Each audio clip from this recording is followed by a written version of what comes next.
Dari Klaten mau ke Jogja malah sampai Solo, bayangin. Kamu tadi ngeliat Google Mapnya kayak gimana sayang? Halo semuanya, pernahkah kalian mengalami kejadian seperti yang ada di video sebelumnya? Nah, pada video kali ini saya akan memperkenalkan alat yang saya buat, yaitu perangkat navigasi sepeda motor berbasis ESP-C3 Super Mini dengan indikator buzzer dan LED yang terintegrasi dengan smartphone. Untuk masalah utama yang ingin diselesaikan adalah resiko gangguan konsentrasi saat pengendara sepeda motor menggunakan navigasi berbasis smartphone. Umumnya, pengendara harus melihat layar untuk mengetahui arah belokan. Hal ini berpotensi menurunkan fokus dan meningkatkan resiko kecelakaan. Untuk mengatasi permasalahan tersebut, saya merancang sistem navigasi alternatif yang tidak bergantung pada tampilan visual layar. Informasi arah diberikan melalui indikator LED dan buzzer. Dengan demikian, pengendara tetap dapat menerima informasi navigasi tanpa harus melihat smartphone. Selanjutnya, fungsi utama alat ini adalah yang pertama, menerima data navigasi dari smartphone, yang kedua, mendeteksi jarak menuju belokan, yang ketiga, memberikan indikator bunyi ketika jarak belokan kurang dari atau sama dengan 100 meter. Secara umum, sistem terdiri dari smartphone sebagai sumber data navigasi, ESP-C3 Super Mini sebagai pengolah data, serta LED dan buzzer sebagai output. Alat ini dirancang sederhana, hemat daya, dan mudah dipasang pada segala motor.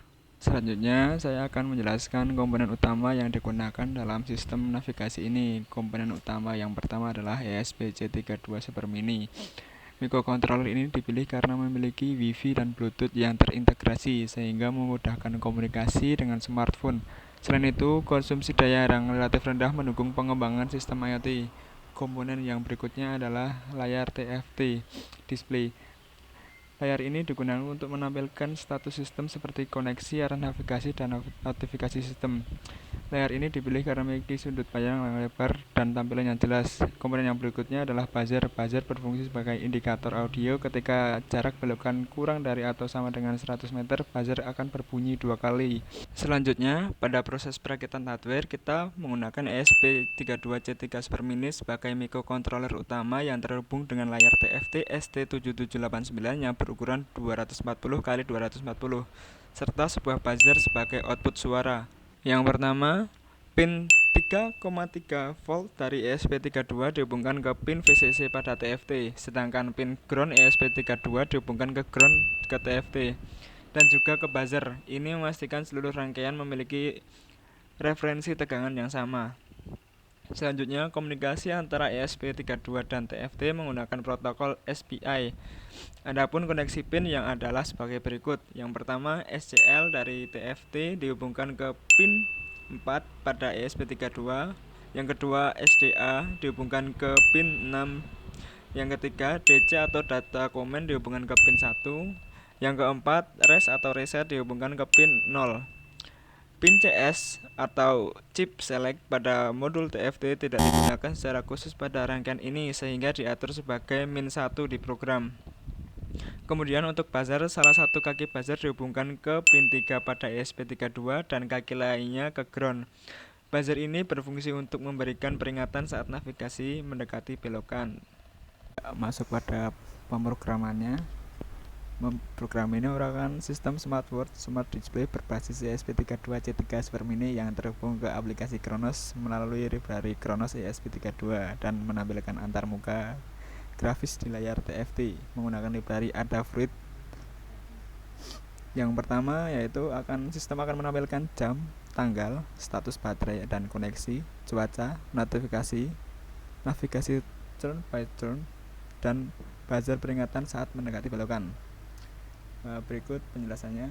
Yang pertama yaitu library. Di sini ada 5 library. Yang pertama library Kronos untuk mengkomunikasikan dengan aplikasi Kronos. Yang kedua ada Adafruit, ini digunakan untuk menampilkan pada layar TFT-nya. Yang ketiga ada library SPI untuk mengkomunikasikan SPI ke layar. Yang kelima ada Booting, yaitu untuk memberikan gambar sebelum dikonekkan ke aplikasi Kronosnya. Kemudian untuk konfigurasi pin sendiri di sini menggunakan ada 5, yaitu untuk TFT kita CS menggunakan -1, TFT reset menggunakan 0, TFT DC menggunakan 1, MOSI menggunakan pin 6, kemudian TFT SCLK menggunakan pin 4. Untuk selanjutnya di sini ada pin untuk buzzer, kita gunakan pin 3. Nah, untuk selanjutnya di sini ada color palette. Di sini digunakan untuk menampilkan berbagai warna yang ada di dalam layar nantinya. Selanjutnya pada variabel stage. Nah, di sini ada banyak variabel yang digunakan. Yang pertama ada is connected, yaitu status Bluetooth di sini. Yang kedua ada battery level. Yang ketiga ada notification count atau jumlah notifikasi. Yang keempat ada current water atau cuaca di sini. Yang kelima ada nav data, yaitu digunakan untuk data navigasi. Yang selanjutnya ada buzzer aktif, yaitu digunakan untuk mengetahui status buzzer.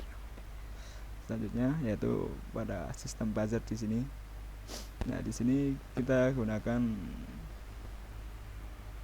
variabel jarak menggunakan dalam status meter. Jadi di sini ketika jarak dalam 100 meter, buzzer akan berbunyi bip 2 kali.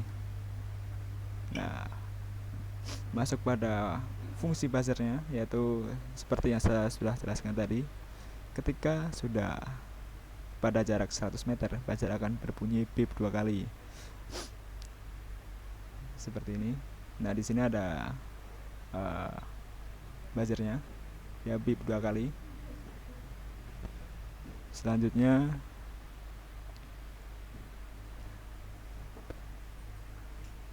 di sini cuma codingan untuk menampilkan angka, processing WhatsApp image. Selanjutnya ada notifikasi untuk pada layar. Selanjutnya ini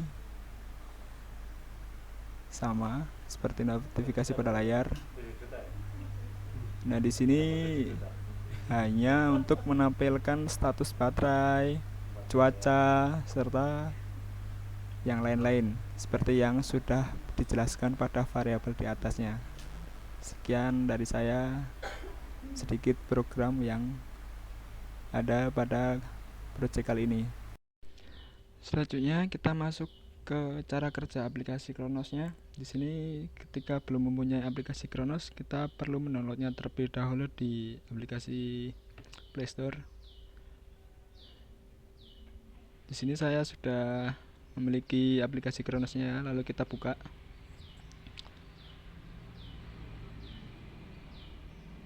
Yang pertama kita centang saja, melanjutkan, kemudian lanjutkan.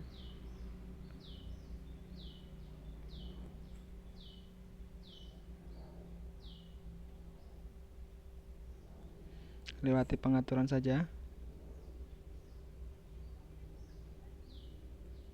Ini Bluetoothnya harus dihidupkan ya, teman-teman.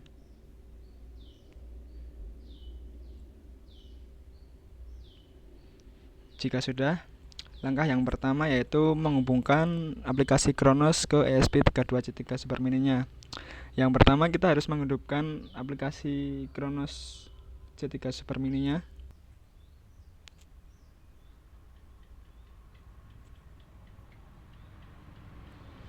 Nah, di sini ketika sudah terdeteksi aplikasi Kronos atau perangkat ESP32-nya, kita akan langsung saja menghubungkannya.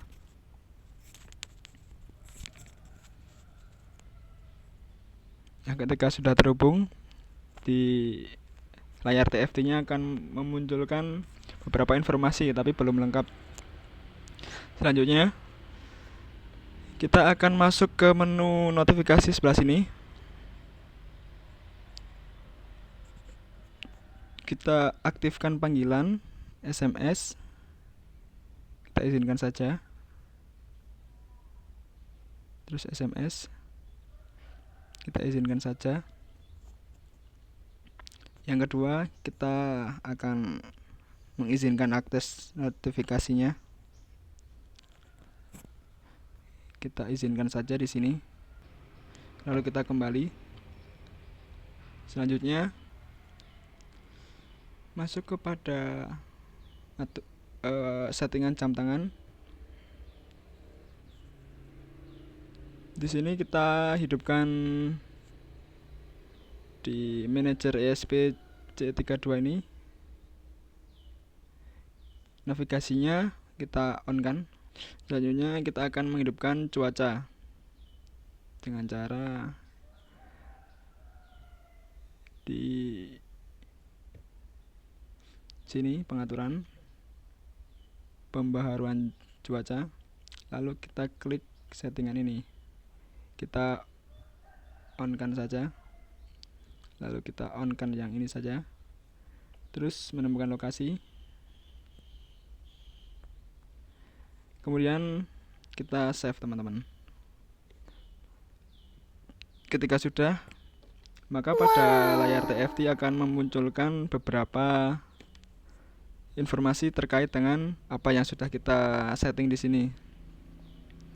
Kemudian langkah selanjutnya, ketika kita akan memulai navigasi, kita masuk ke settingan Google Maps.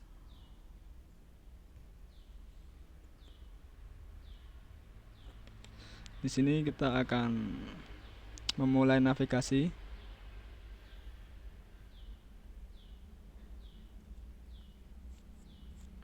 Kemudian kita langsung klik mulai saja.